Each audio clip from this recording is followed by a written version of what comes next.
Warning. This podcast may contain spoilers from whatever TV show or movie is mentioned.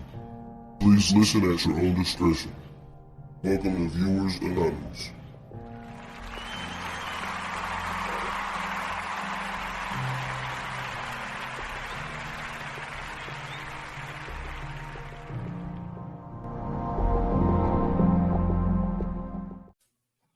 Yo, what's going on? I am Scoots Bronson. And I am S. Foster.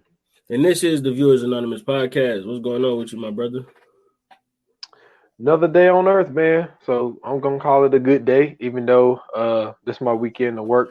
Not too excited about that, but yeah, your boy, you got to do what you got to do out here, man. So, I'm looking at the bright side, you know what I'm saying? It's for a good cause, man. But how about yourself, man? Man, I'm on pins and needles right now, man. You know what I'm saying? For those that don't know, I had to go get a COVID test today, so I'm trying to figure out if I got the vid or not. More than likely, it's looking like that I do have it, because I've had some of the symptoms, but for the most part, man, I'm actually feeling, you know what I'm saying? I'm feeling a little healthy. I'm not gonna lie to you. I'm up and moving around. It's not knocking me down, or, you know what I'm saying, taking me out the game right now, so. You know what I'm saying? I'm rolling with the punches. But, you know what I'm saying? Y'all just, yeah, man. Y'all just think positive for me. Yes, sir, man. The great thing is, you know what I'm saying, you in good spirits enough to pod. You know, you wasn't hospitalized and all that type shit. So, you know, I'm praying for the results that you're looking for. How about that, man? That's what I'm hoping for. I was about to say something, but I can't say that out loud, so I'm just going to keep it moving, man. So now, man, man, you ready for what we watching, bro? Yes, sir, man. Let's do it. Let's get into it. What we watching? Yo, so for anybody that's just now tuning in, man, if this is your first episode listening, what we watching is basically you know what I'm saying, a segment that we do just to keep everybody up on some of the stuff that we watch outside of what we cover on the pod, because we can't cover everything, but we can definitely give you guys some dope stuff to watch. So for me, man, Apple TV is where it's at. You know what I'm saying? I told you guys about Ted Lasso. I told you guys about the show C with Jason Momoa. Excuse me, I got another show for y'all, man, on Apple TV. It's called Physical, starring Rose Byrne. It is hilarious. It is about a housewife who basically finds her way into becoming a fitness mogul, and she basically finds out about aerobics. And this is like set in like the 80s or whatever. So she finds out about aerobics like right at the height of it. She ends up learning how to, you know what I'm saying, do the aerobic steps. And then she turns that into a fitness empire. And then she becomes this famous aerobic instructor. And the funny part, it's a comedy, but the funny part about the whole thing is that as she's talking to people and as she's having conversations and having interactions with people, she's also mentally talking to herself. So it's letting you in her thoughts as she's talking to people and having the conversations. So it's like she's going through this phase of she's really trying to find herself and everything else like that. She's a wife, she's a mother, but she has a problem with eating and everything else. So she has like this image of herself as being like this obese fat lady when really she's not. Like she really has, like, you know what I'm saying, a decent shape and everything else. And it's basically showing how like aerobics has really helped her get away from all this mental negativity and all this like body dysmorphia that she has. But it's a great show. It's hilarious. Rose Byrne does a great job. For anybody that doesn't know Rose Byrne,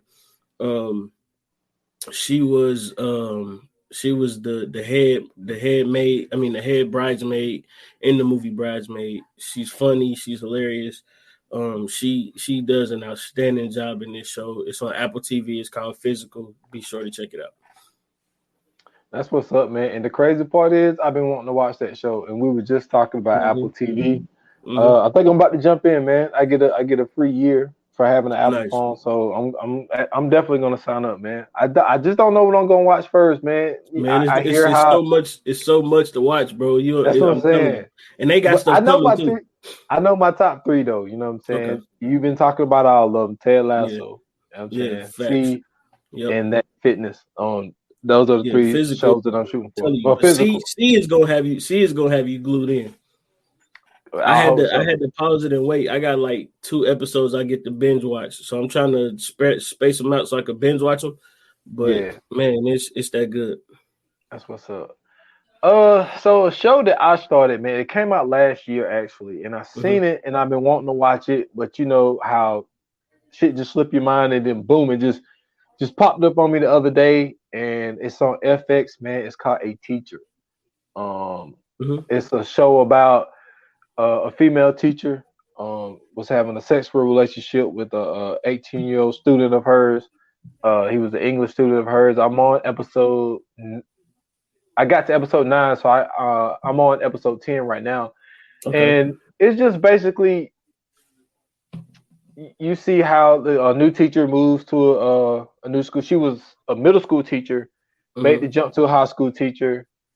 One kid made the moves on her.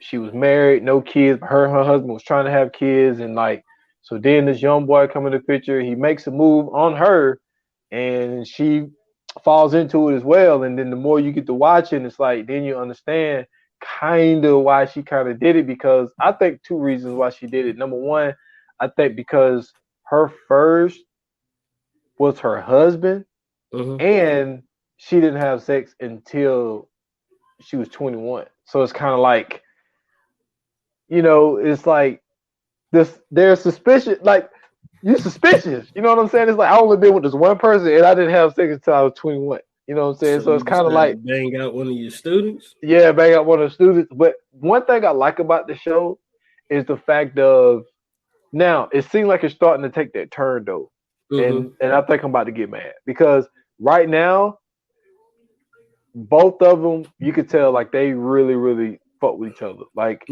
it wasn't like she coerced, because you know you hear this thing of like, oh man, they coerced them, you know, they took advantage of you because you're 8. But number one, he was 18, so that's kind of he grown then.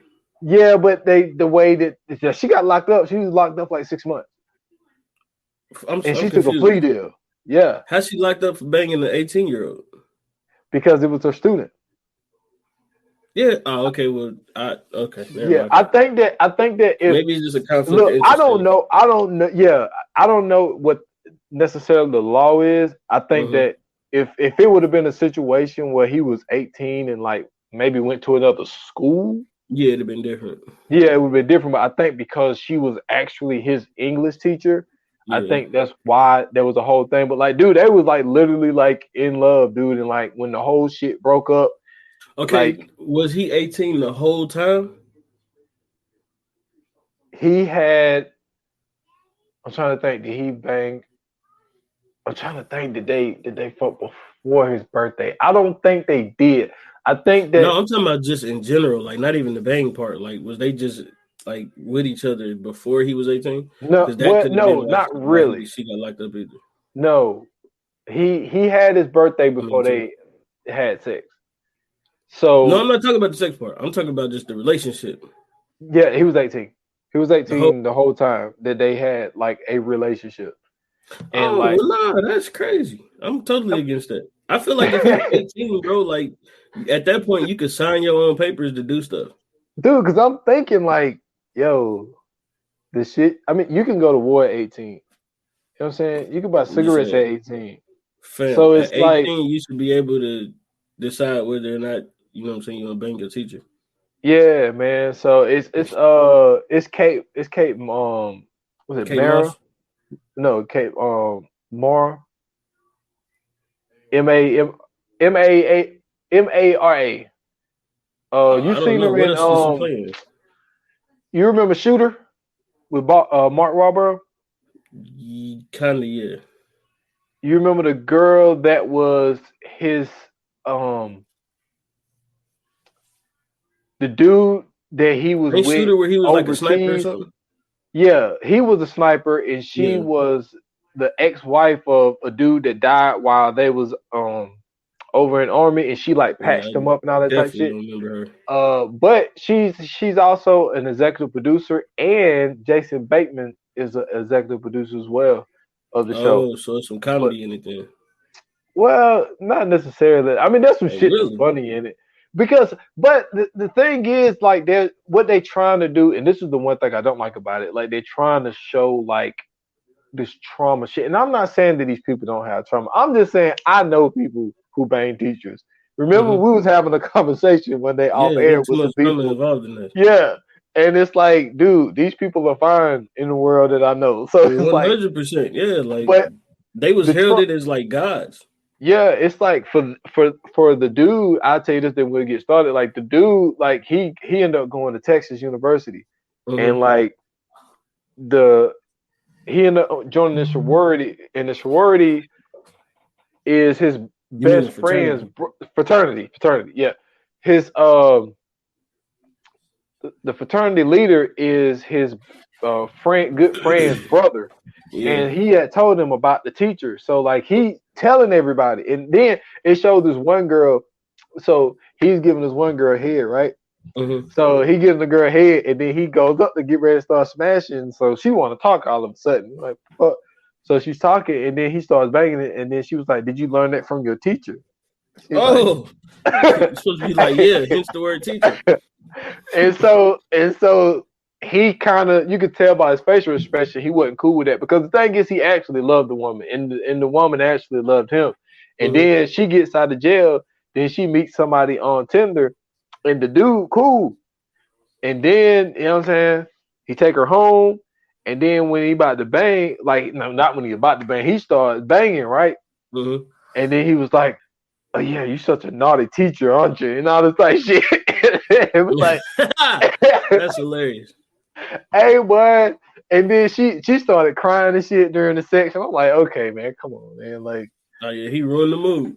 Yeah, but then it fucked her up though, because then like she started liking the dirty talking and all this type shit. And then she had went to see her ex-husband because she had to sign the papers, because he like pulled out the divorce papers on her. Yeah. So he kind of made her feel bad because he was talking shit. So she leaves to go straight to dude, right? So she's like, he want to talk. And she's like, no, I just want to fuck, right? And so all of a sudden, she's like, hit me. So like he give her a light little smack on the ass, and like she's like, no, like hit me harder. So she hit her, and then she turns around and she like hit me in the face. So like, what the fuck? So it's like she's going through like this traumatic shit, man. It's kind of all over the place. Is that really traumatic though? Like that she's opening herself up to newer and different ideas. The face thing, yeah, but like outside of that, like, I mean, with all the shit that she got going on, because like her dad is popped up in her picture. Her and her dad don't get along because he was an alcoholic when she was young and treated her really bad when she was a kid. Oh, so it's a deeper, darker criminal link. Yeah. There's some deeper shit. And her brother is a cop. And when she first got out of jail, she went to stay with her brother. And his wife wasn't fond of her staying there. So she kind of knew that she didn't want her there. And then it was all this little funny shit. And then he was talking shit to her about her, fucking the dude. And I'm like, yo, man, granted, yes, I know there's a double standard. There is. I'm sorry. That's just white people will throw some stuff in your face, won't they? Yeah, man. People will. Like, yeah, but Billy, you're a jerk. Yeah, Emily, you effed kids. Like you be like, hold on, wait a minute. I gotta take it there, bro. True, but I just think that there is a double standard, and I think an 18-year-old boy, like because when he was at school, bro, he's technically a grown man. Everybody at college was like, yo, and this is what I loved about it, dude. He would look in the mirror after he fucked up for the first time. He stood in the mirror and said, "You the motherfucking man." I was like, that's what I'm talking about. He would look in the mirror and just say, "You the motherfucking man." So I thought his confidence was high. So I mean, it's good. Now, and yeah. I mean, it's a cool show. I'm gonna finish it. I don't know how many more episodes I got left. I don't know, because I'm on episode 10. So We'll see how this shit finish out. But I'm thinking I'm not gonna like the ending because it seemed like it's going down this thing. Because the last thing I saw when we get started is he left college and he was hugging his mom. And he's like, "I need help," and it's like, okay, do you need help to get over the fact that you love this woman and y'all can't be together, or you telling me you need help because you had sex with your teacher? It's like, come on. Sounds pusillanimous to me. Thank you. Great word, by the way. Sounds very pusillanimous. Not gonna lie. Great word. So this is what we're gonna do. Man. Yes, sir. So this is what we're gonna do. Right? So I gotta call you out. Everybody, Scoots did not do his homework. I did not watch this movie, man. Listen, between everything that's been going on behind the scenes and in this, like, yeah, I totally forgot. Listen, I almost forgot. Okay, so real quick, man, moment of transparency. I was putting my mom's console together in her car to fix her window because the piece broke on it. So she had bought a whole nother console piece. So I was trying to switch out the motherboards on them and see if that was going to help out as far as like turning it on and off and stuff like that. Didn't pan out how we thought it was going to do. So that's what I was actually doing all throughout the day. Outside of going to get my COVID test. So, excuse me, it's been a pretty weird day today. So, yeah, forgive me for, you know what I'm saying, not keeping up on it. I know I had Thursday to do it as well, but it's been a rough week, man, for anybody that can imagine. But not gonna lie, man, I'm a lot more tech savvy than I thought I was. I had no idea I was that good at doing the stuff that I could do. Man, that's what's up, man. Look, yeah, man. Learn something new every day. Yeah, definitely. The only thing for me is the fact of like, dude, I fucking love this movie. And I just wish that you would have been able to see what I'm about to get into because there are a lot of gems in this movie and there's a lot of great actors in this movie. So I'm gonna be good going at it. And like obviously I'm gonna include you in the conversation because there's gonna be some off movie stuff that we could talk about because you are a huge advocate in World War II.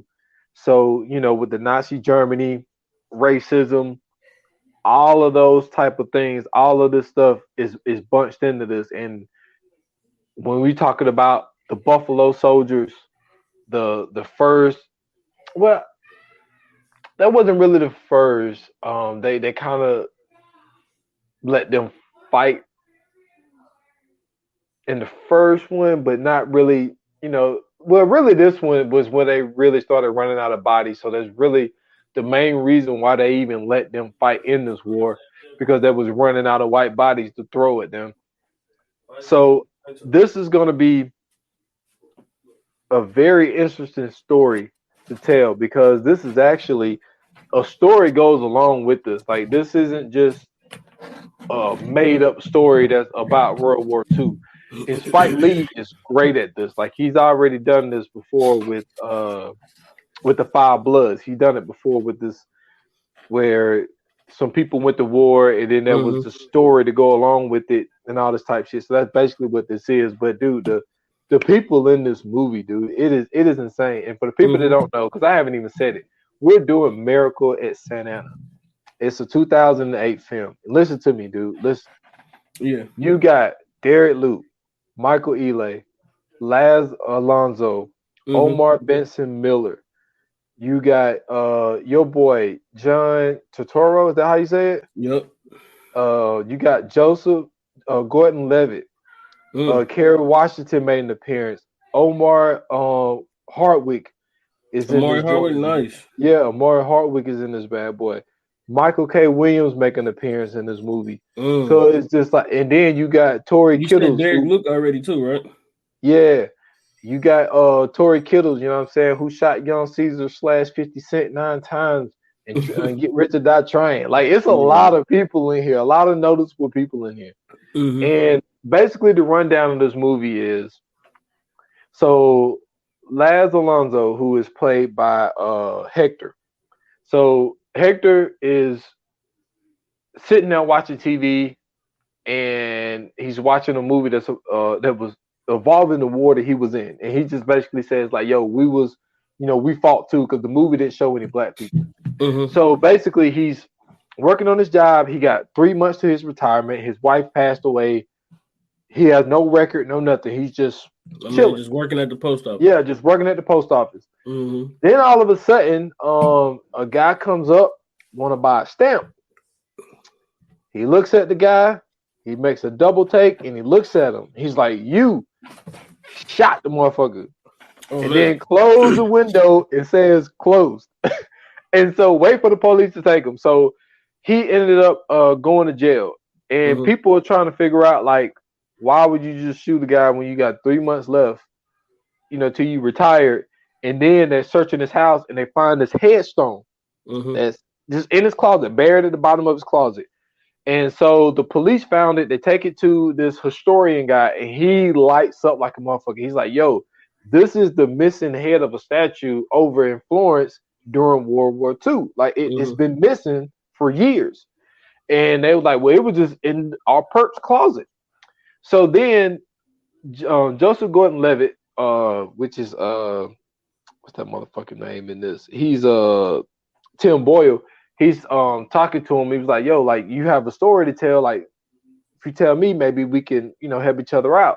So then he's like a journalist or something like that. Yeah, he's a journalist. So then they go in the story explaining to you how everything happened. A lot of things happened in between there, which we'll get into during the film. But to basically put a button on it, the plot of this film explains to you why he was holding on to this statue head. You know what I'm saying? It's part of his whole crew dies. So basically he keeps it because of the crew, but they also believe that believe that it gave you good luck. So this is the one thing that I want to talk to you about. And this is very early in the film. This is like after that happens and he starts to tell the story, this is where it starts. So the Buffalo Soldiers are walking across this river, like the squad leader told them to walk across this river to get to the other side. So they start walking across the river, and while they're walking across the river, the Nazi people have this girl that can speak English, and she would talk to like over this intercom, like saying like, "Why are y'all fighting for a country that don't love y'all? We got biscuits for y'all. We got fried chicken." Racist as hell. She's like, "We got fried chicken, collard greens. Come over to our side." Nah. Talking about we got, women with nice breasts. All this little shit, right? So then the Germans start shooting ass while they're in the middle of walking across the bridge, right? Not the bridge, but the river. So Stamps and his crew, Stamps, Train, Hector, and Bishop, they make it across. Stamps calls the people and say, "Yo, we need an airstrike at this grid, this grid, and this grid." So this dirty motherfucker say, "He's lying. I want you to shoot this grid, this grid, and this grid." And my man is like, "Why the fuck will he lie about where he at?" He was like, "Oh, there's no way he could have crossed this early." So while they're retreating back, now the Germans are shooting at them. While they're retreating back, their own army starts taking these motherfuckers out too. So the thing that I got for you is like how deep the racism is buried in the people of like, why would you lie about where you are that will put yourself and your crew at danger to where you would just create your own grids to start shooting where you want them to shoot?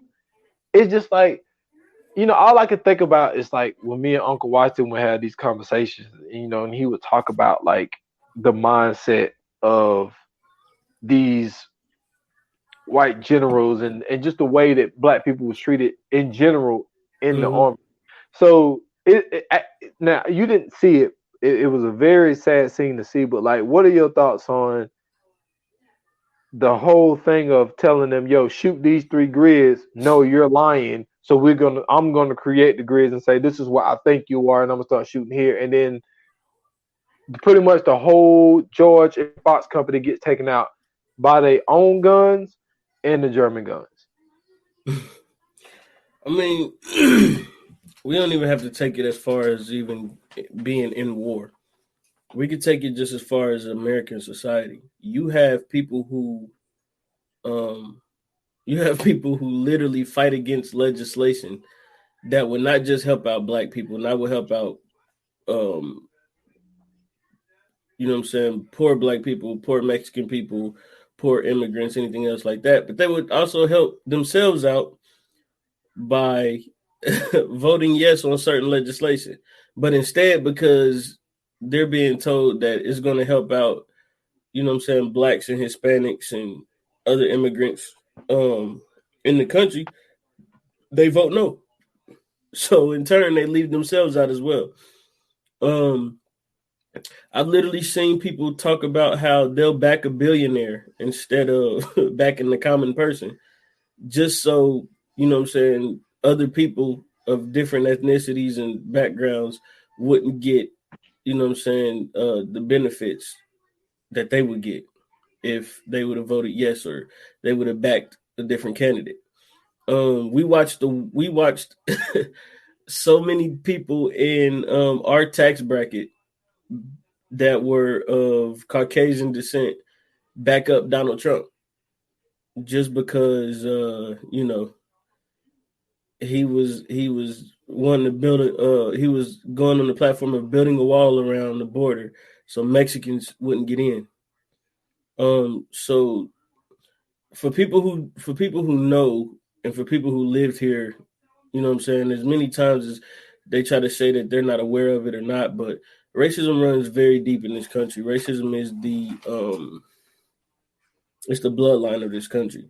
So it's not surprising to know that there were men in 1930s and 1940s going to fight a war only to come home and eventually still be treated as if they're lower class citizens. You know, the fact that they had to deal with being shot not only by their counterparts, but also by the enemy as well, that's not shocking to me.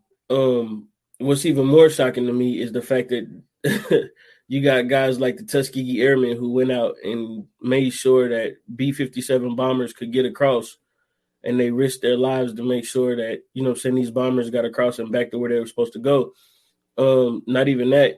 You also had multiple black men of different infantries go out and risk their lives only to come home and still have to deal with Jim Crow, still have to deal with being hung, still have to deal with going to the back of restaurants and everything else like that. So, yeah, the fact that they getting shot at from their counterparts who's supposed to be, you know what I'm saying, the men that they supposed to fight side by side with, it's not shocking. You see a lot of these people who are in the same tax brackets that we are or the same financial situations that we're in. You see them being duped into believing that because they're white, they're of a higher class than everybody else is. I believe it was either Franklin Delano Roosevelt or Lyndon B. Johnson that said that if you can convince the poorest white man that he's even better than the best black man, you can have them voting for you for years. So well, it's also it's that saying, but I heard that they would dig in their own pocket and give you money out their pocket. oh yeah, Yeah, that's the end of it. Like, yeah, they'll even dig in their own pockets and hand it to you just so, you know what I'm saying, they can continue being better than the best black man. So that just, you know what I'm saying, that just lets you know how deep that runs into this society.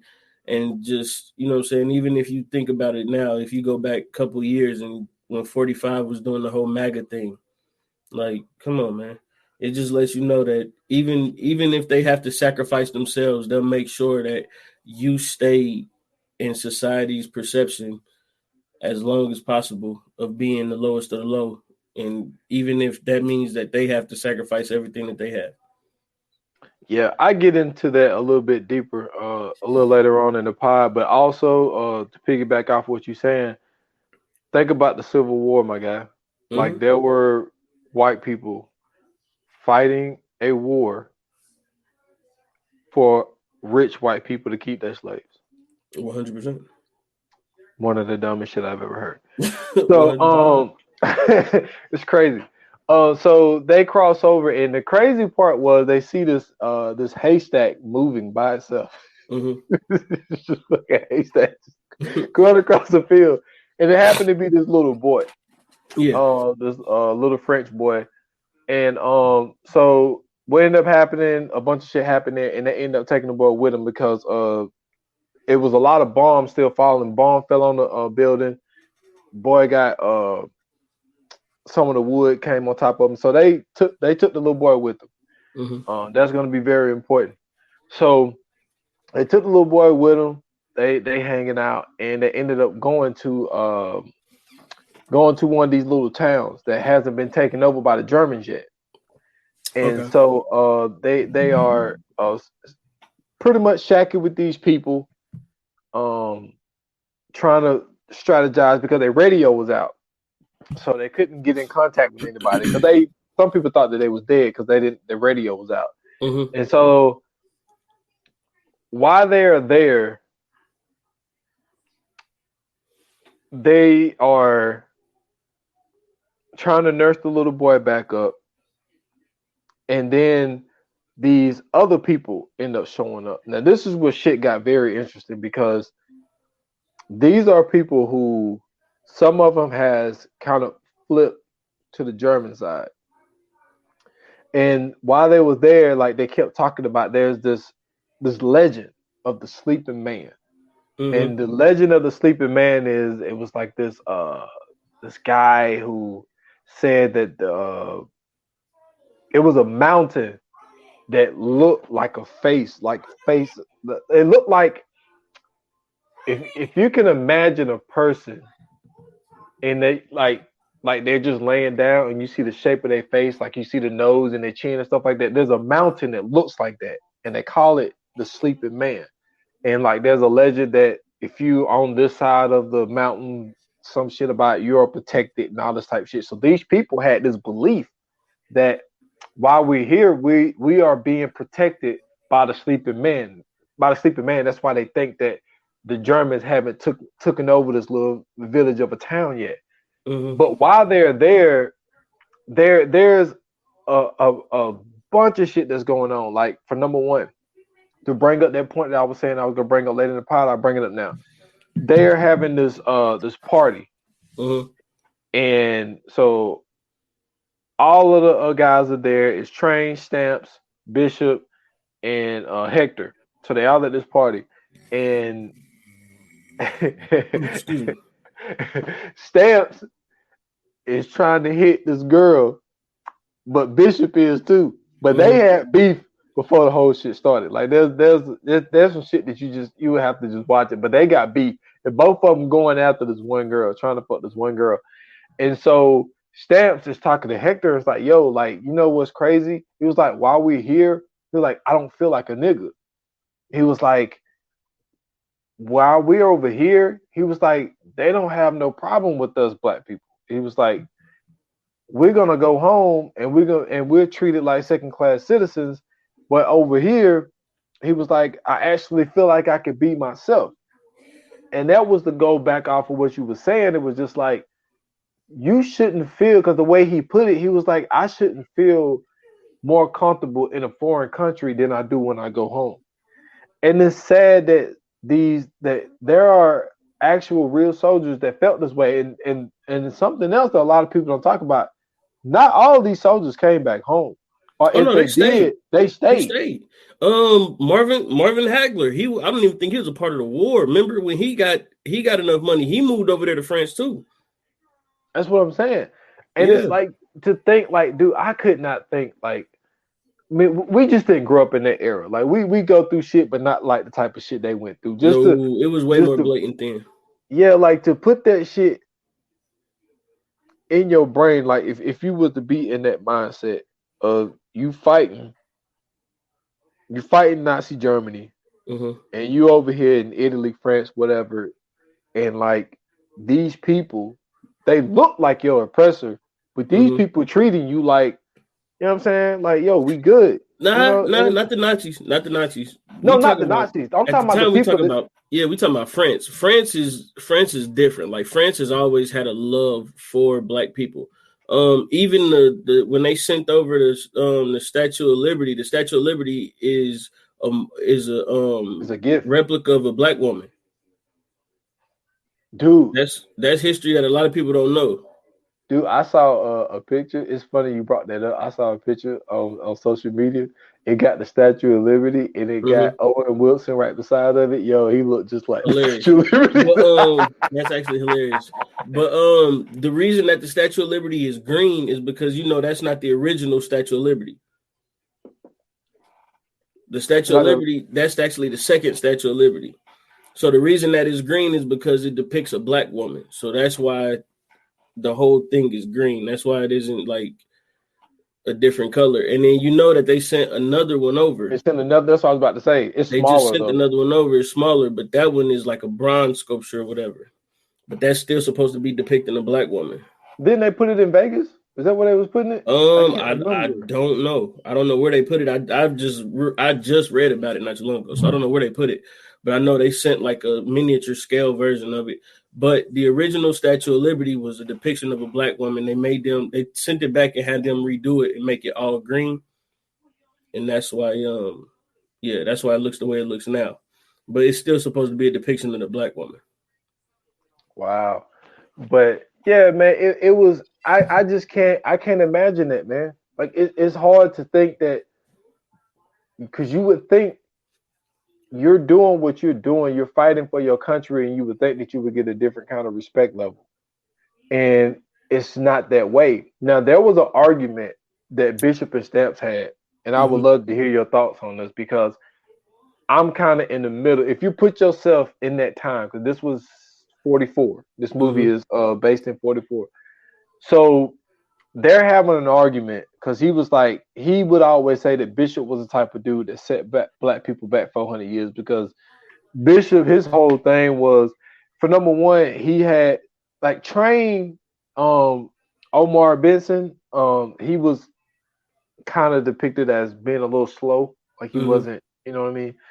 And he beat him out of $1,400 in I think it was either craps or poker or something like that. And they knew Bishop was taking advantage of him because he didn't know no better, when he made the bet. So Stamps was mad at him because of that. And then also and Bishop is Michael Ealy. Stamps is Derek Luke. So they're having an argument, and he was like, yo, all of what we're doing, like Derek Luke, which is Stamps, is like, all of what we're doing is progress. He was like, before this, we couldn't fight in the war. And he was just like, I'm trying to make our race better for my kids, grandkids, and great grandkids. And Bishop is like, dude, the only reason we fighting in this war is because they ran out of white bodies, to get killed.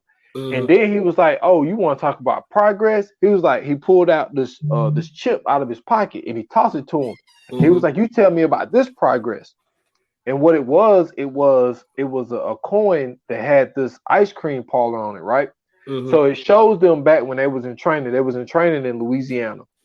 So they pull up to this ice cream shop. And so they go in to get their ice slaps, and they see two of their superiors sitting there, and they got prisoners. They got Nazi prisoners, 4 Nazi prisoners. They sitting over on the left corner, laughing, eating ice cream. They just having a great old time over there. And so Bishop comes up and he slaps down the thing, like, yo, I get a free ice slap. And he was like, okay, y'all boys go around back. And then Train, like I said, he don't know no better. He started walking out. They're like, nah. They were like, yo, we soldiers. Like, we ain't going to no back. Yeah. And he was like, look, fellas, he said, this is my establishment, and I got the right to serve who I want to serve. And so then the two army superiors like, look, I'll pay for that ice slap. Don't worry about it. And so he pulls out a gun. And then the white superior's like, man, put that damn gun down. Like, we all soldiers in here, all this type shit.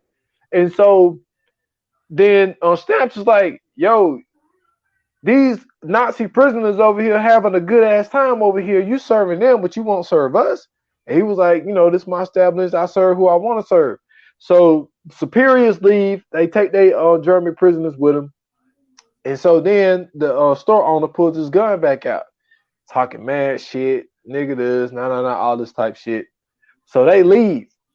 And, you know what I'm saying, Omar Hardwick is out there like, yo, what an ice slap said. They don't say nothing. So they pull off. And then they don't show the dialogue, but, you know, they just kind of like, fuck it, fuck this shit. So they turn around and go back. Mm-hmm. And so they come in with their guns this time. And they was like, man, fist me my ice slaps. And he was like, all right. He's like, put your guns down. He's like, matter of fact, go wash your hands. He was like, I don't know what the fuck your dirty hands been and all this shit. Yeah. And so then they was like, give me my ice slaps to go. I don't want to be caught dead eating in this piece of shit, all this type of shit, and whatever. So the whole point of the story is they were, you know, seeing this army man. They're serving the Nazi prisoners, but it wouldn't serve the black soldiers.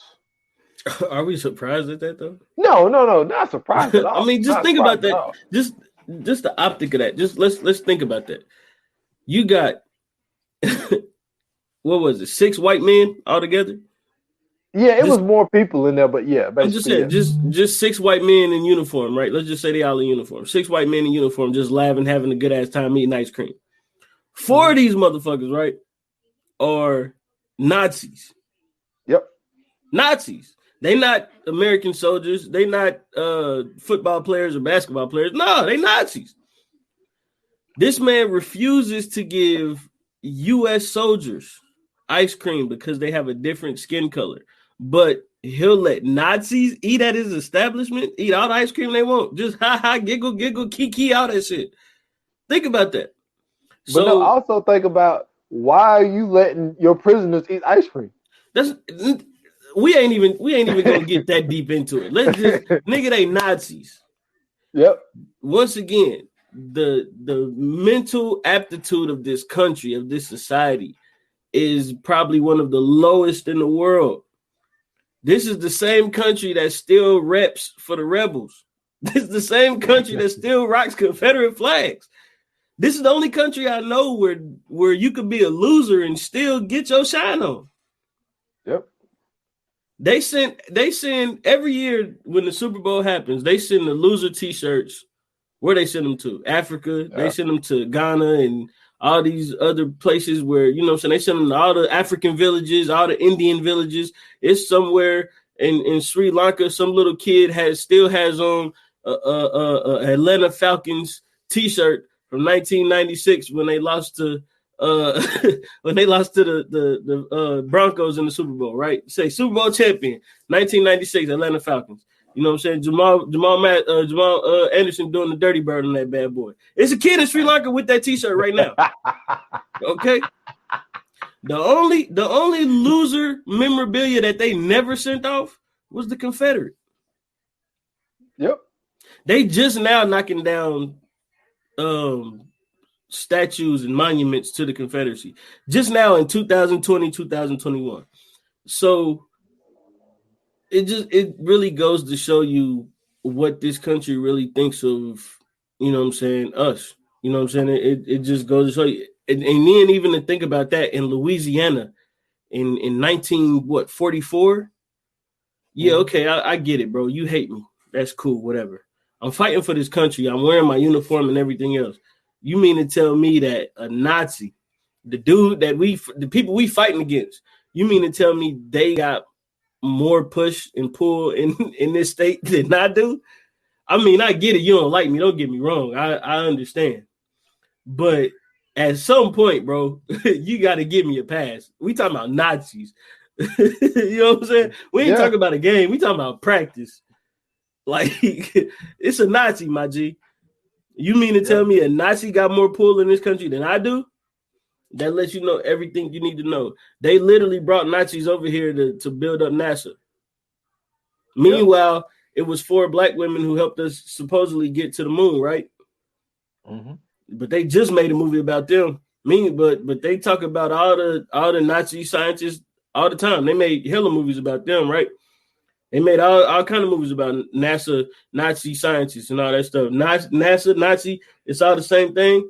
I don't want to get into the conspiracy theory, but we talked about this when we did Mindhunters. About how, you know what I'm saying, they was bringing Nazi scientists over here to do that. So just the fact that they was giving them passes to even build up NASA, and black people were still laying their life on the line, coming over here, still having to worry about getting hung, still having to worry about getting their money. We seen the same thing happen with when we did Dead Presidents. You know what I'm saying? And this is further down the line. You know what I'm saying? This is during the Vietnam War, where they was coming home and they still had to deal with, you know what I'm saying, not being able to get paid and not being able to get certain jobs and having to deal with low income communities and everything else. So, I mean, this is just a reoccurring process. I'm sure, just like, you know what I'm saying, everybody else, you just as well as me, we got family members that's been in the military and, you know what I'm saying, had to come home and deal with the things that they've dealt with. And, you know what I'm saying, it just goes to show you, like, you know, this society really doesn't care about us. And then, you know what I'm saying, this is a perfect example that, you know what I'm saying, Nazis could come eat ice cream freely in America. You know what I'm saying? During a war that, you know what I'm saying, they fighting against, you know what I'm saying, and we can't even do that, and we fighting for the rights. So, you know, I'm not surprised. Yeah. And as far as like the question though, like, I think that Stamps had a point, because at the end of the day, if you're thinking with the mindset of 1944, you in that mindset of 1944, it is progress that they were fighting in the war. But at the same time, it wasn't, bro. That's not progress. That's not progress. Well, I mean, yeah, because they put them on the front lines. You brought up the Civil War. You brought up the Civil War. Same thing happened in the Civil War. Same thing happened in the Revolutionary War. First person to die in the Revolutionary War was Crispus Attucks, right? Yeah, that's a black man. So yeah, they put him on the front line. But now, don't get me wrong, Bishop's point was better, because he's like, yo, we're here because they ran out of white boys to die. 100%.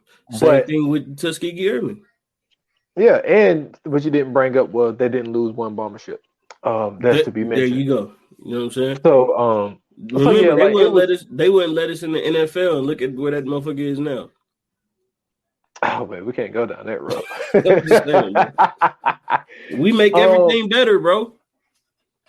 Yeah, man. And so then obviously Bishop ended up getting the skins. He ended up getting a girl, even though Stamps was trying. Hey man. And hey, but light skin, you know what I'm saying? Team light skin always pull through, baby. Man, Michael Ealy ain't fair, man. Michael Ealy ain't fair, man. Hey man, listen, that man got that's what I said. That man got the full package, bro. So he good. You know what I'm saying? He got the sandy brown hair. He got the eyes on him. You know what I'm saying? He got the dirty scruff, beard and all that, bro. Hey man. Yo, he got the cheat code, man. Yeah, he got the cheekbones and all that, man. He got a gold tooth in this movie too. Oh yeah, he definitely if it ain't him, it got to be Omari Hardwick. Well, he died early. He died walking across the bridge. Walking across the thing. But he came back in that story. The story about the ice cream. He was in that. Okay, so remember I told you some other people had came. Mm-hmm. And so when the little kid first saw, because like they was all sitting around, because she, like, those people would feed these people. Like, they're from where they're from, but one of the guys, he was always sketchy. And Hector, which is Laz Alonso, was like, yo, it's like, I don't trust that guy, man. He's like, it's something about his eyes, like, I don't trust him. And when the little kid saw him, like, he was scared as shit, right? So Hector is the only one is bilingual out of the whole crew. So Hector is talking to the little kid, like, Mm-hmm. like what's up with this dude? Hold on, this nigga got a Spanish name. He's a black dude, and he can speak German. That nigga is a Well, treasure. the kid wasn't German. The kid Mm. was, I can't remember if he was Italian or if he was French. I can't Well, he can remember. still speak either one of them other languages. Yeah. That nigga's a treasure. So he's talking to the kid, and the kid is talking about this fire, the shooting at a church, Mm-hmm. all of this shit, right? Yeah, And that's the so, actual massacre, right? yes, Yeah. we're getting there, dude.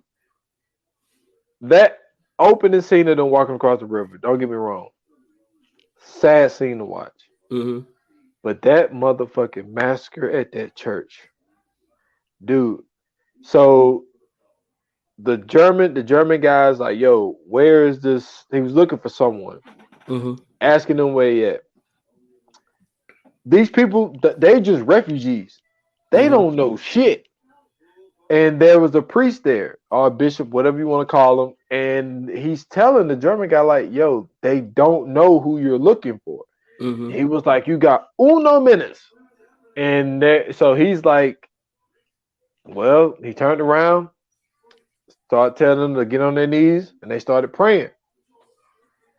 Sprayed a whole crew, women, children, men, everything. So they run out of bullets. Well, this is the thing. So they're shooting, they spray the whole crowd, so everybody on the ground. So they're going to every individual person, making sure. Pow, shoot that one.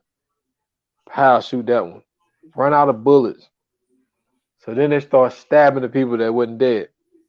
So then there's this one scene with this woman. I don't know. Look, when your baby hungry is hungry. So I'm guessing she was breastfeeding because the breast was out. The baby was sitting there crying. And then the soldier, the camera goes up to the soldier, and you hear the baby crying, and then you hear the stick, and then the baby ain't crying no more. And I'm like, yo, these motherfuckers are ruthless. Right? I mean, yeah, of course they are, bro. It's rumored. Well, I'm not gonna say rumored. It's 560 people that died in that massacre. 130 were children. You had four different.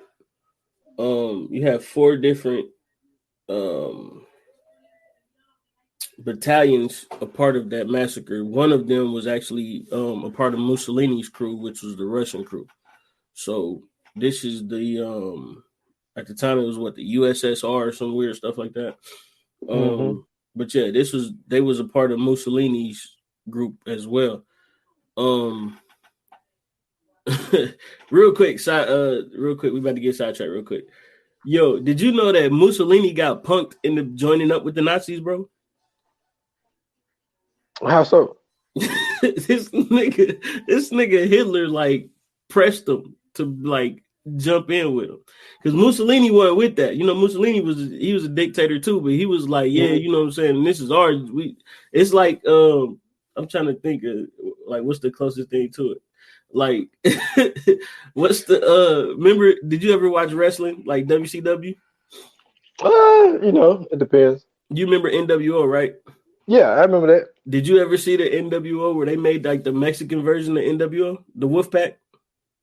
I remember that. I do remember that. But you remember how like they pressed? It was like what was dude's name? Like Conan and Rey Mysterio, and I forgot. I think it was like Eddie Guerrero or one of them.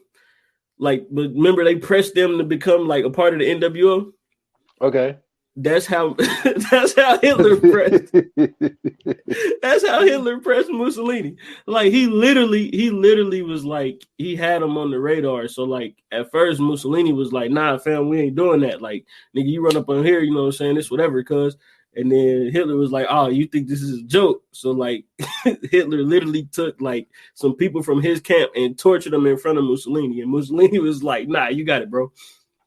And that's how Mussolini joined up with the Nazis. No lie. Shit is sick. That is sick. That's super sick, bro. But yeah, that's how the Russians got involved with the Nazis. But also, like that scene, man, it was, you know what I'm saying? It was a tough watch. I'm glad they didn't show the baby getting sick, but it just you know what I'm saying? Because the baby stopped Nazis, crying. Bro, like, what did you expect? Yeah, like don't get me wrong, like we all know. I mean, even just in the history class, like you realize like how ruthless these dudes really were. Oh no, like, they was listen, when like you know how people say like the Holocaust was like slavery? Yeah. The Holocaust is the closest thing to slavery that you'll ever get. Like literally. Like slavery was like the most like shadow slavery in America was probably the most ruthless act in modern day history. But like the Holocaust is the closest thing you're going to get to that. You got to think about it. They literally took out 60 plus million people, bro, in like 4 years. And then like one of the different things is with the slavery, like they made sure, even though they gave you the leftover, they made sure you ate so you would work. They did not even that, dude. Like you know how many people died from starvation and hunger and slavery? They didn't look like. I mean, if we don't have those pictures. But see, that's what I'm saying. Like, you got to remember, slavery goes from like 1619 to 1865. So that's literally like 200 plus years of, you know what I'm saying, a constant cycle. We talking about a small number, like of what, 3 to 4 years. So if they could do that in 3 to 4 years, imagine what they can do in 200 plus years.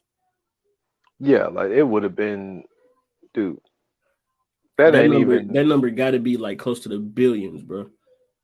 Yeah, if that shit would have continued, like it would have been all bad. I mean, it was already bad. In the way it did. Yeah.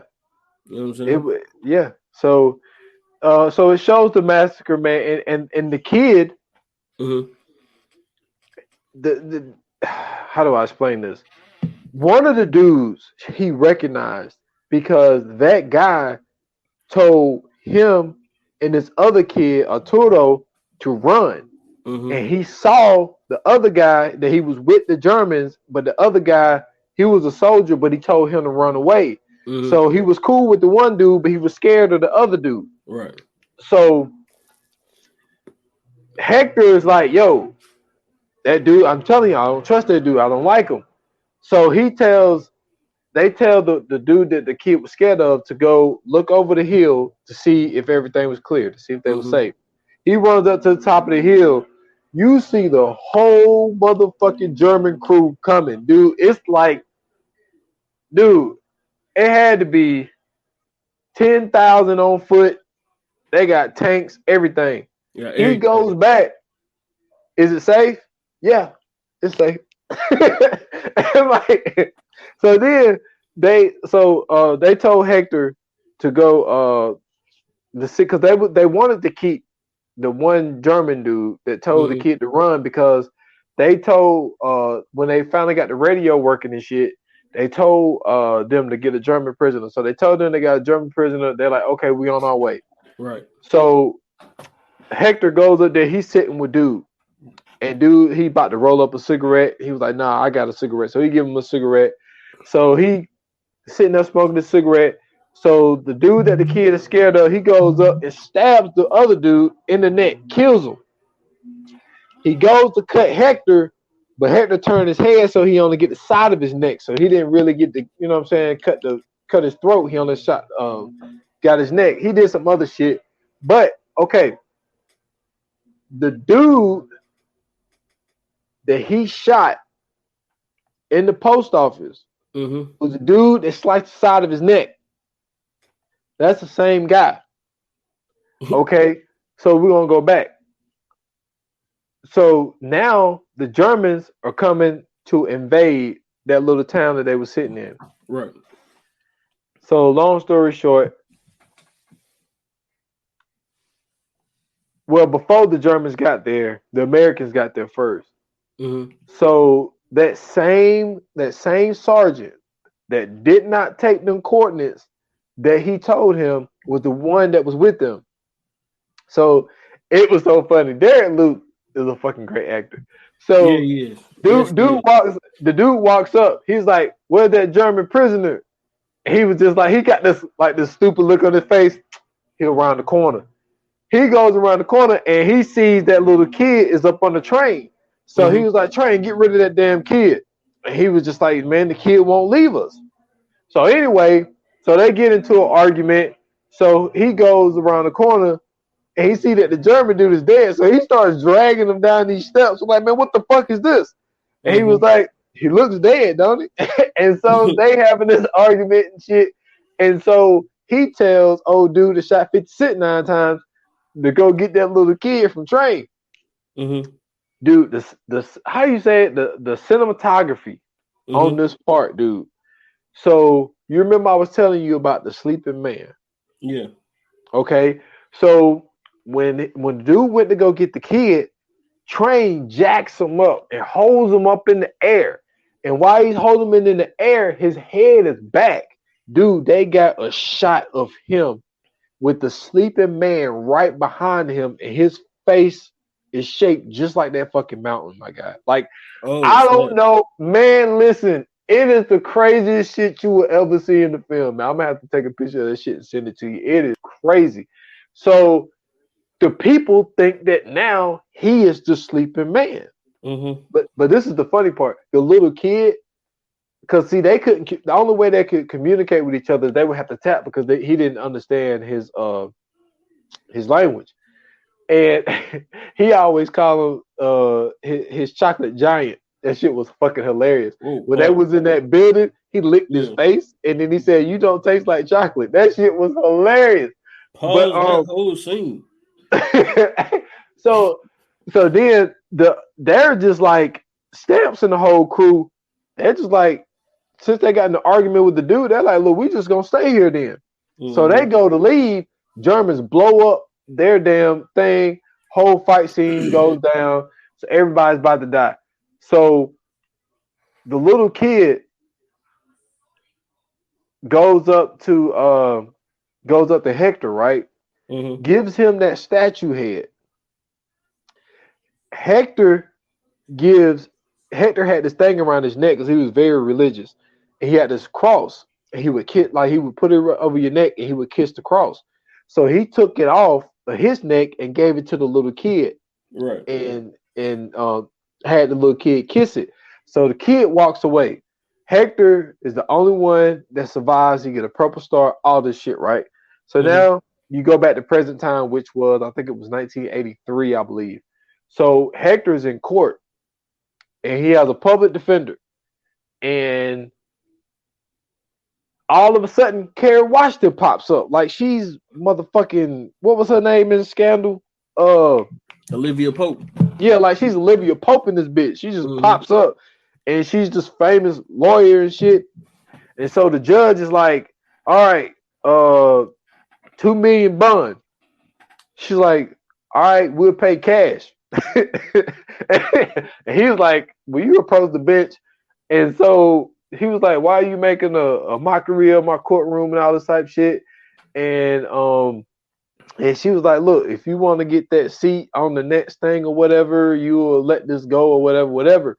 Okay. So then he's like, yo, like, who are y'all people and why are y'all defending me? And so this other dude comes up and he was like, yo, you got a rich friend that got your back. And he was like, look, all of my friends are dead. He was like, all of my friends died in the war. He was like, my wife died. He was like, I just want to join her in heaven and all this type shit. And there was a little boy. So he's like pointing over. So he sees the statue. He's like, dude, Laz Alonso, man, this motherfucker act, I'm telling you. No, so he's walking towards it. Yeah, he's a beast. He's been acting for a minute, and he been really like working on this craft. Yeah, so he's walking to, and see, he plays an old man. Like in the 83, he's old. He got the makeup, gray hair, and all this shit. So he sees the statue, and he's crying because what the statue meant to him, it was monumental. Like that was the last time he saw his friends. You know, he survived all that too. Yeah. Yeah. So all he sees, he don't even see the dude that's sitting beside the statue. All he sees is the statue. He goes to the statue. Then all of a sudden, the kid takes this thing off his neck, put it around his neck, but he ain't a kid no more. And then he realizes, he's like, Angelo. He was like, yes, I am him, and all this type of shit. He ended up inventing seatbelts and safety equipment, my guy. He's a fucking billionaire. Now look how crazy that is, that a nigga who was risking his life to make sure this country was free from fucking tyranny has to go through killing somebody because he realized that this dude was still a Nazi terrorist, and then the little boy who ain't have no right to even be here for real because he was a legal immigrant. If we really want to keep it real, this nigga come invent seatbelts and get rich and famous. Now, this is my question to you though, Mm-hmm. because I should have did the research. I don't know, but would you consider this would go down as a war crime? Like if he told a story of what this guy did over in the war, that he wouldn't get time for. I mean, because I think that there is a thing where if there is like something that happened in war and the people came and I don't know, it's like I don't know what happened with the tribe, but do you think that there's a thing where it's like if this is cleaning up an old war crime to where you can kind of, I don't know if they would call it self-defense or whatever, but this dude tried to kill him in the war. I feel, well, not even that. I feel like if he was a part of any kind of Nazi anything, him killing him, to me personally, is justified. I know that the what was it, the Berlin trials? Is that what it was called? If There I'm not was mistaken, the trials at Berlin or whatever it's called. I know that they made sure that a lot of those guys who were involved in Nazi Germany ended up getting they just due. And a lot of those guys ended up getting hung and killed and everything else. So I feel like if he took one of them dudes out who was involved in any of those situations, whether it be at the trials at Nuremberg, that's what I'm thinking of. But whether, you know what I'm saying, they was at the death camps or whether they was a part of, you know what I'm saying, massacres or anything of that nature, you know what I'm saying, if they take one of them out, like that's one less dude that we got to worry about who can, you know what I'm saying, spread that ideology. That's one less person that we have to worry about who can, you know what I'm saying, teach the next generation what was going on.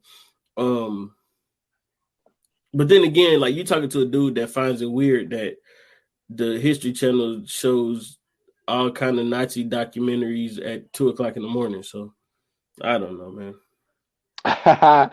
Man, listen, there's a movie. I watched it like 2 or 3 weeks ago. I only watched it because it got Nomi Rapak. I think that's how you say your name. Your girl that plays What Happened to Monday? Yeah, I know you're talking about, but I don't know her name. Yeah. Dude, love her, dude. Love her. She did a great job but in the movie.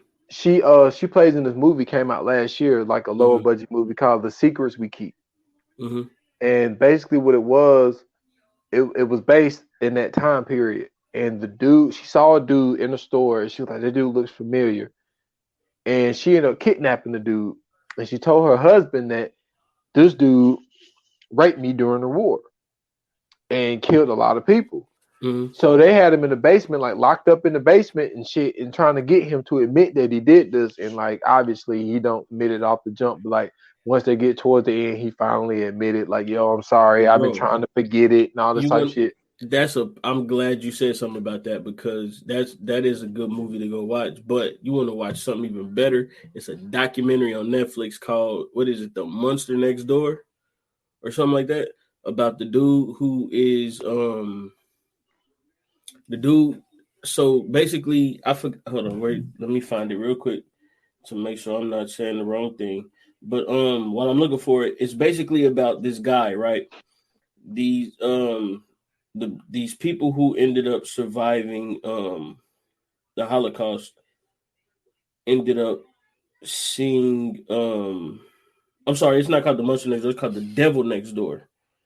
So basically this man in Cleveland, he's walking around, you know what I'm saying, he's living life just normal, doing everything else. It's like 1986, you know what I'm saying, he's doing everything, he's living a normal life.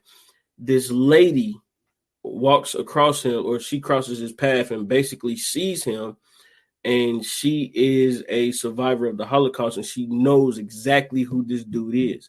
So he basically goes on trial in the Nuremberg trials, and they go through this whole thing about basically finding out whether this man was a part of the Auschwitz camps. So it and he basically they find out that he had a lot to do with it. Like he was one of the top dogs in it and everything. But it shows you just how much these people went through. And not even that, it shows you just how sick America is, because America was the country that ended up giving these people asylum even after all of this shit was being said and done. The fact that somebody could do all the war crimes that they did in World War II as a Nazi, then basically lose everything that they had, come to America and live as a normal citizen amongst, you know what I'm saying, everybody else, and all of this shit happens. Like, you know what I'm saying? Like they don't have no, you know what I'm saying, like no paper trail of what they did, when they did anything like that. So the fact that he was able to get brought up on charges during the Nuremberg trial was man, just go watch this documentary. It's called The Devil Next Door. This is one of the things that will definitely help you see exactly the type of shit that we're talking about right now. Yeah, I've been wanting to watch that, man. I seen that's on Netflix. I've been wanting to see that. But yeah, man, that movie that I watched, it was alright. But the plot of it was good. But yeah, as far as this movie, man, look, dude, you didn't watch it, so Fire Flames, listen, 5, my guy. Period. 5? Like, yes. Listen, I'm gonna give it a 5 only because we mentioned Buffalo Soldiers, we mentioned, you know what I'm saying, black people having to go to war and come back and fight in 1940, 50 something. Even after winning the war, even after dealing with shit like Pearl Harbor and everything else, you know what I'm saying, black men coming home, not getting a chance to be able to celebrate in the parades, not even being welcomed, you know what I'm saying, with open arms like they should have. Even, you know what I'm saying, I know a lot of times we talk about how the South was so racist and everything else, but the same shit was happening in New York, you know what I'm saying. We forget that even up north, like they still had to go to the back of establishments, you know what I'm saying, to get shit. You know what I'm saying? Like a lot of times that, you know what I'm saying, even in California, we forget about California, how they had segregated pools, you know what I'm saying? Even in the north, they had segregated shit too. So let's not forget that it wasn't just the South that was, you know what I'm saying, racist and segregated. This was the whole country of America. You know what I'm saying? It's just not, you know what I'm saying, the South that had to carry this brunt. I know that carry the brunt of this burden. I know a lot of times that, you know what I'm saying, like in school, they try to make it seem like the South was the one that was doing all of this shit. Yeah, the South had Jim Crow and everything else, but everywhere you went in America, black people were not welcome. So let's not just make it about the South. You know what I'm saying? Let's not just make it seem like the South was the only one doing it. Racism is everywhere in America. It still is to this day. Just like we talked about last episode, you know what I'm saying? I mentioned how Harriet Tubman was a slave in Connecticut, and she was freeing people in Connecticut, not just from the South as well. And you know what I'm saying? Like a lot of people don't even know that. They think that she was freeing niggas in Mississippi only. You know what I'm saying? Like they thought they figured she was from like the deep South. Nah, she was a slave in Connecticut. Let's remember that much. You know what I'm saying? So when you do go watch this movie, because I think this is a movie that everybody should watch, I'm definitely going to make sure I watch it myself. But I feel like this is something that everybody should get a peek at. Shout out to Spike Lee for even putting this story out there, because I know that this is inspired by something real. Spike Lee never lets us down when it comes to something like this. Yeah, I'm going to give it a 5 just because. You know what I'm saying? Same thing I did with Red Tails. You know what I'm saying? Even though I didn't agree with a bunch of the stuff that was going on in that movie, I still was going to go ahead and give it, you know what I'm saying, the highest kudos I could give it. So 100%, bro. Yes, sir. And to piggyback off what you were saying, don't forget about Jesse Owens, man. He goes over to when the Olympics was in Berlin, goes over there, get 4 gold medals, come back. He's being celebrated. His ass. Yeah, and he is invited. He has a party that's for him. I believe it was in New York. He had to go to the back. He had to go to the back and to the service in New York. In New York. Crazy. Oh, hey, don't forget though, he went to O State, baby. OH. Yeah, he did. My man went to O State. He was running that thing for O State. Let me tell you something. We don't never forget that. Hell nah. Hell, you shouldn't. Man. Shout out to Jesse Owens, man. Shout out to Hold on, wait a minute. I'm about to get his name. Give me a minute. It's coming to me.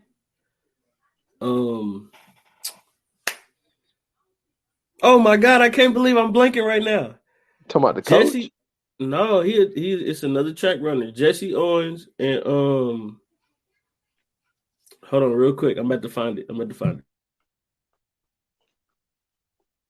Because I remember there was another because the fourth medal that he got was the 4x1 relay, and it was another black guy on that team. I think you're trying to think of the other black guy's name.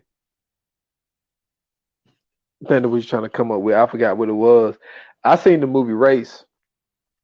And your boy was in it. Jason Sudeikis, he played his coach in that movie Race. Oh, what's that dude name that played Jesse Owens? Dang, I used to know his name. The actor that played Jesse Owens in the movie Race. He played in it was a Hulu joint. Fuck, I cannot believe I'm blanking on dude's name. I cannot remember that dude's name, but he was in he also played in another movie where he did a show. It was called Shots Fired. He did it with it wasn't Regina King. Damn, I am forgetting everybody's name today. Sanaya Lathan. He was in a show with Shania Lathan called Shots Fired. And that was a dope ass fucking show. And he had played Jesse Owens in that movie Race. The only thing that sucked about Race was the fact that it was in the movies, but like it wasn't. I felt that they should have named that movie after Jesse Owens instead of just calling that movie Race. I should be ashamed of myself. The name that I'm thinking of is Edwin C. Moses, man. Shout out to Edwin C. Moses too. Him and Jesse Owens. That's what's up.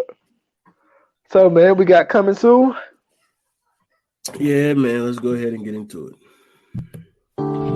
Coming soon. Coming soon.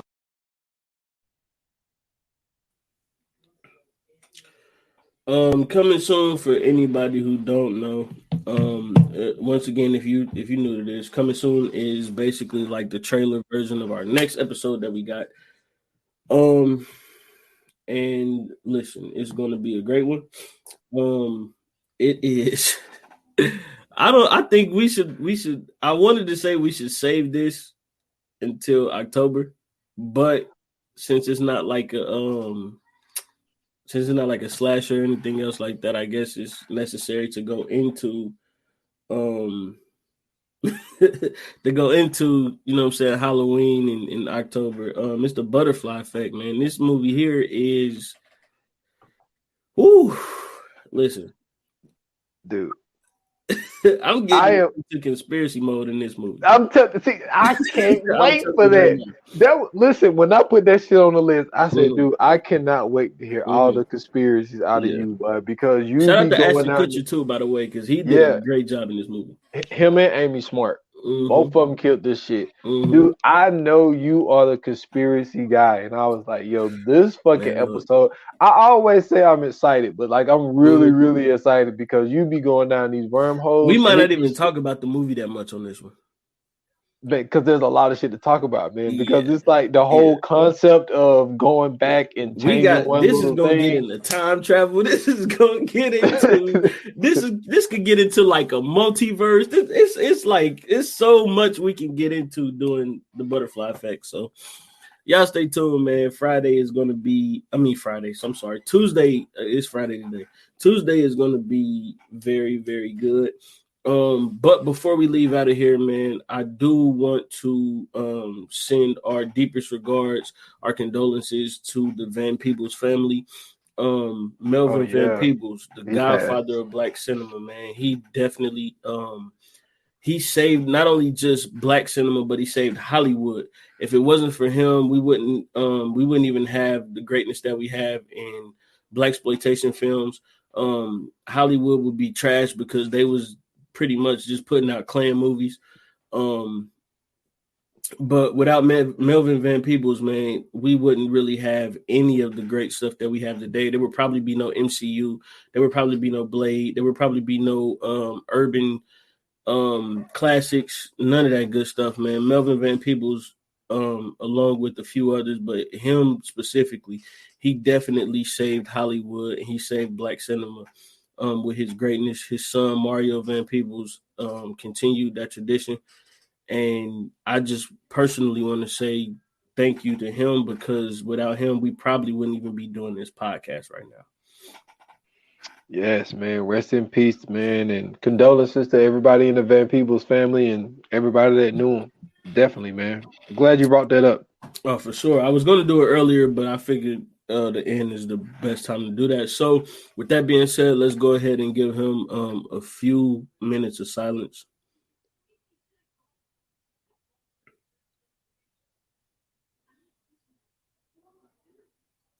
There we go. I meant to say a moment of silence. I said a few minutes. I meant to say a moment of silence. But no, seriously, man, if you guys don't know who Melvin Van Peebles is, if you don't know what his track record is, please do your Googles. Make sure you go do the research on him because he really is very, very important, not only in American history, but Black history as well.